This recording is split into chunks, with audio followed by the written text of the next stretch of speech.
अस्सलाम वालेकुम नाजरीन, उम्मीद करती हूँ कि आप सब खैरियत से होंगे। नाजरीन, आज की वीडियो में हम बात करने जा रहे हैं सल्तनत उस्मानिया की। उसकी इब्तिदा कैसे हुई, अर्तुगरुल गाजी कौन था।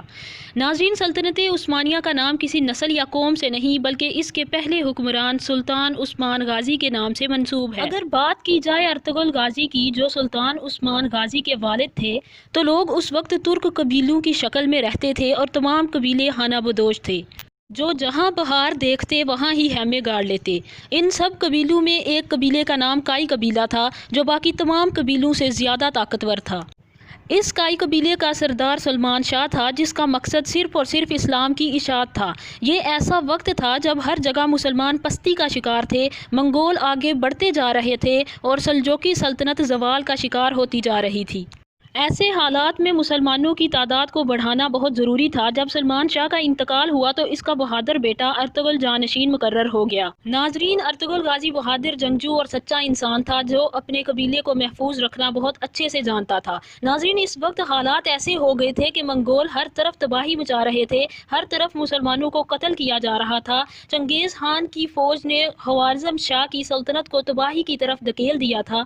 अब ऐसी सूरत हाल में अर्तुगरुल मंगोलों का मुकाबला नहीं कर सकता था, इसलिए वो अपने कबीले को साथ लेकर सल्जोकी सल्तनत की तरफ चल दिया। अर्तुगरुल के साथ तकरीबन 400 खानदान थे, लेकिन रास्ते में अर्तुगरुल ने देखा कि दो फौजें आपस में लड़ रही हैं। उसे अंदाज़ा नहीं था कि ये कौन सी दो फौजें हैं, लेकिन उसने जो हार रहे थे उनका साथ दिया और मुखालिफिन पर हमला कर दिया।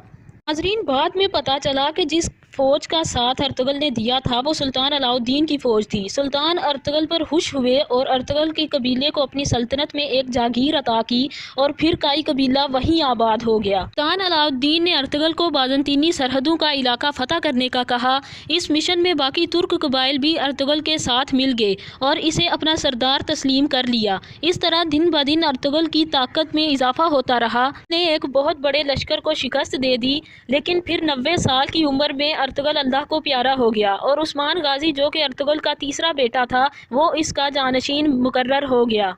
सुल्तान उस्मान गाजी भी अपने वालिद की तरह बहादुर और हौसलामंद मुसलमान था। उसने भी फतूहात का सिलसिला अपने वालिद की तरह जारी रखा और फिर सुल्तान अलाउद्दीन एक जंग में मारा गया और इसका बेटा भी मारा गया। इसके बाद सल्जोकी सल्तनत बिल्कुल ख़त्म हो गई। इस सारे मामले के बाद उस्मान गाजी ने अपने मफतूहा इलाकों में अपनी सल्तनत कायम की। नाजरीन, इस तरह सल्जोकी सल्तनत से बिल्कुल मुख्तलिफ उस्मानी सल्तनत कायम हो गई। सुल्तान उस्मान ने बाल खातून से शादी की। नाजरीन, सन 1223 को सुल्तान उस्मान बीमार हुए और वफात पा गए। तो नाजरीन, ये थी काई कबीले, अर्तुगरुल गाजी और सुल्तान उस्मान गाजी की हिस्ट्री। अगर आप मज़ीद ऐसी वीडियोज़ देखना चाहते हैं और मालूमात हासिल करना चाहते हैं तो हमारे चैनल को सब्सक्राइब कर दें और वीडियो को लाइक और शेयर ज़रूर कीजिएगा। अल्लाह आप सबका हामी और नासिर हो। अल्लाह हाफिज़।